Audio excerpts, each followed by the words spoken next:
अस्सलाम वालेकुम दोस्तों, वेलकम बैक। सीएसएस की इस वीडियो में आज हम सीखेंगे मार्जिन और पैडिंग के बारे में। दोनों ही बहुत इंपॉर्टेंट प्रॉपर्टीज हैं सीएसएस की, तो बिल्कुल भी इसे मिस ना करना और पूरी वीडियो देखना ताकि आपको बिल्कुल समझ आए और आप इस प्रॉपर्टी का बिल्कुल सही तरीके से इस्तेमाल करें। बगैर किसी देर के अपना कोड स्टार्ट करते हैं। तो ये देख सकते हैं कि मैंने अपना कोड ओपन कर लिया है। ये मैंने थोड़ी सी एडवांस स्क्रिप्ट लिखी हुई थी, मैं इसे रिमूव कर देता हूँ, इसकी आपको नहीं समझ आएगी अभी। ये हमारा लास्ट वीडियो वाला कोड है। कोड को रन करके देखता हूँ। ये देखें, हमने कल बॉर्डर लगाया था। ये अभी दो ही बॉर्डर नजर आ रहे हैं, मैं इनको रिमूव कर देता हूँ। बैकग्राउंड कलर बॉर्डर, दोनों बॉर्डर्स को मैं रिमूव करता हूँ। चलें ऐसे करते हैं, बॉर्डर रहने देते हैं एक ही, और ग्रेडियंट को रिमूव कर देते हैं ताकि आपको ज़्यादा अच्छे से समझ आए। ये देखें, ये हमारा टेक्स्ट लिखा हुआ है। अब इसकी हम सबसे पहले जो सी इंपॉर्टेंट प्रॉपर्टी है मार्जिन, उसके बारे में जानेंगे कि वो क्या है। हम सिंपली इधर आएंगे, ये हमारा पी टैग है, ये H1 टैग है, और ये वो डिव है, फर्स्ट डिव, जिसके अंदर ये दोनों पड़े हुए हैं, H1 भी और P भी। तो उसे कैसे अब हम चाहते हैं, मैं आपको और सिंपल करके समझाता हूँ कि हमारे पास अब ऐसी दो डिव्स हैं। आईडी हमेशा कभी सेम नहीं हो सकती, इसलिए मैं इसे चेंज करता हूँ, इसी सेकंड से लिख देता हूँ। ये देखिए, हमारे पास दो डिव्स हैं, एक ये ऊपर वाली, एक ये नीचे वाली। नीचे वाली को मैं बॉर्डर दे देता हूँ। आपने बिल्कुल भी वीडियो को स्किप नहीं करना, देखते रहें, ये आपको बड़े अच्छे से समझ आएगी। और इधर मैं आपको चलें ये बता देता हूँ कि हमारे पास दो आईडी हैं, हम उन्हें उन्हें सेम स्टाइल देना है। तो वो कैसे देंगे, हम सिंपली इधर आएंगे, एक कोमा ऐड करेंगे और दूसरे वाली आईडी लिख देंगे। जो सा स्टाइल हमने पहले को दिया था वही स्टाइल बिल्कुल नीचे भी कॉपी हो जाएगा। तो ये देखें, ये बिल्कुल साथ मिले हुए हैं। ये बॉर्डर दोनों का अलग अलग नहीं बल्कि सेम लग रहा है। तो मैं चाहता हूँ कि दोनों का बॉर्डर अलग हो जाए। मैं सिंपल इधर मार्जिन ऐड करूंगा, मार्जिन 20 पिक्सल। और ये देखें, इन्होंने 20 पिक्सल एक दूसरे से दूरी इख्तियार कर ली। अभी इसे मैं जितना ज्यादा करूंगा उतना ही ज्यादा मार्जिन ये लेते जाएंगे। 120 कर दिया। अब देखना, इन्होंने ऊपर से भी, लेफ्ट से, राइट से और बॉटम से, हर तरफ से 120 पिक्सल जो है ना, वो मार्जिन ले लिया हुआ है। तो ये एक मार्जिन प्रॉपर्टी है। ये जो सी है डिव के बाहर वाली साइड पे ऐड होती है, कि मतलब डिव के बाहर की तरफ वो बताती है कि मैंने इतनी दूरी इख्तियार कर ली है अपने दूसरे कंपोनेंट से या बॉडी से। अभी सेम तरीके से अगर मैं आपको समझाऊं कि पैडिंग क्या चीज है, अगर इधर मैं पैडिंग लिखूं,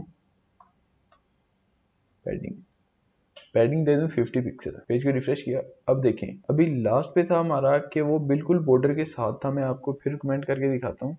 ये देखें, हमारा कोड था बिल्कुल बॉर्डर के साथ साथ, कोई बिल्कुल भी थोड़ा सा फासला है। हमने इसे रिमूव किया और ये देखें आप कि कितना फासला उसने ले लिया, 50 पिक्सल उसने हर तरफ से ले लिया। तो ये है पैडिंग और मार्जिन के दरमियान डिफरेंस। मार्जिन क्या करता है, वो सेक्शन के बाहर की तरफ लगता है, कि मतलब हमने जितना मार्जिन दिया उसने सेक्शन के बाहर की तरफ उतनी विड्थ या मतलब उतना मार्जिन ले लेना है, उतनी दूरी इख्तियार कर लेनी है। पैडिंग बिल्कुल उलट काम करती है, वो सेक्शन के अंदर की तरफ, मतलब बॉर्डर के इनसाइड जोन सी है, वो अप्लाई होती है। अभी ये तो था कि हमने चारों साइडों से सेम सेम मार्जिन लिया, सेम सेम पैडिंग दी। और अगर मैं कहूँ कि हम हर तरफ से डिफरेंट मार्जिन ले सकते हैं, डिफरेंट मार्जिन यूज कर सकते हैं, वो कैसे करते हैं देखते हैं। इस मार्जिन को वैसे ही कमेंट करते हैं। अब लिखते हैं, जाके अपने कोड को रिफ्रेश करते हैं। तो ये देखिए, हमारा कोड बिल्कुल आपस में मिल गया है। हम इधर लिखेंगे कि हमें चाहिए अब सिर्फ ये बॉर्डर जोन से ये अलग अलग करने हैं। ये कैसे करेंगे, हम इधर लिखेंगे मार्जिन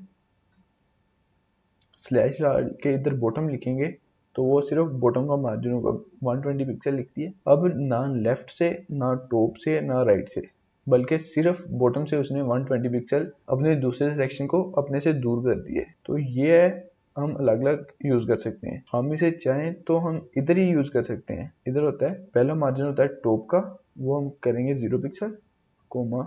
दूसरा होता है राइट का, तीसरा होता है बॉटम का, और चौथा होता है लेफ्ट का। अगर इसे हम रिफ्रेश करें, ये यूज़ नहीं हुआ, मैं देखता हूँ ये क्यों नहीं यूज़ हुआ। तो यहाँ पे मैंने देखा है कि हमने एक गलती जो सी की है, वो ये कोमाज ऐड किए हैं। कोमाज यहाँ से हम हटाएंगे और अब जाके रिफ्रेश करेंगे और ये देखें अब उसने बॉटम से अपनी दूसरे सेक्शन से इतना फासला रखा हुआ है और ना लेफ्ट से ना राइट से किसी दूसरी तरफ से नहीं रखा हुआ। अब मैं चाहूँ तो मैं चाहता हूँ इधर के लिखूं राइट से वो 50 पिक्सल जोन सा है वो दूर हो जाए। ये आप देखेंगे बिल्कुल राइट से वो इस तरफ से 50 पिक्सल वो दूरी इख्तियार कर चुका है, लेकिन टॉप से ये देखें टॉप से और लेफ्ट से बिल्कुल वो 0 है। सेम तरीके से हम पैडिंग भी यूज कर सकते हैं। मैंने लिख दिया इधर पैडिंग टॉप से होनी है बस, बाकी सारी 0 पिक्सल 0 पिक्सल और 0 पिक्सल रहेगी क्योंकि हमारे पास 4 ही साइड्स हैं तो हम 4 ही रखेंगे। ये देखें अब हमारी बॉटम से तो बाय डिफॉल्ट ही है, लेकिन ये उसने टॉप से पैडिंग ले ली हुई है, टॉप से पैडिंग ली है और लेफ्ट राइट बॉटम से नहीं ली। अब पैडिंग देने का मैं आपको एक और तरीका बताऊंगा, वही सेम तरीका मार्जिन में भी यूज हो सकता है। वो क्या है कि हमने पैडिंग देनी है सिर्फ टॉप और बॉटम को सेम, लेफ्ट और राइट को सेम। वो कैसे देते हैं ये देखना। अब पहली होगी टॉप और बॉटम को, दूसरी होगी लेफ्ट और राइट को। मैंने मार्जिन दिया था 0 पिक्सल और 120 पिक्सल। 120 पिक्सल उसने राइट से ले लिया है, 120 पिक्सल लेफ्ट से ले लिया, लेकिन आप देख सकते हैं कि उसने टॉप और बॉटम से कोई मार्जिन नहीं लिया। सेम तरीके से हम दूसरा भी यूज कर सकते हैं, पैडिंग भी। पैडिंग मैंने दे दी टॉप और बॉटम से, लेफ्ट और राइट से 0 रखी और ये देखें ये टॉप और बॉटम से उसने और दूरी इख्तियार कर ली। अभी आपको इतनी समझ नहीं लगी होगी, लेफ्ट राइट से देता हूँ पैडिंग। ये देखें उसने लेफ्ट और राइट से पैडिंग ले ली है, लेकिन टॉप और बॉटम से नहीं ली। तो ये थी आज की हमारी छोटी सी वीडियो। अच्छी लगी हो तो लाइक कीजिएगा, चैनल को सब्सक्राइब कीजिएगा और ज़्यादा से ज़्यादा अपने दोस्तों में शेयर कीजिएगा। Thank you.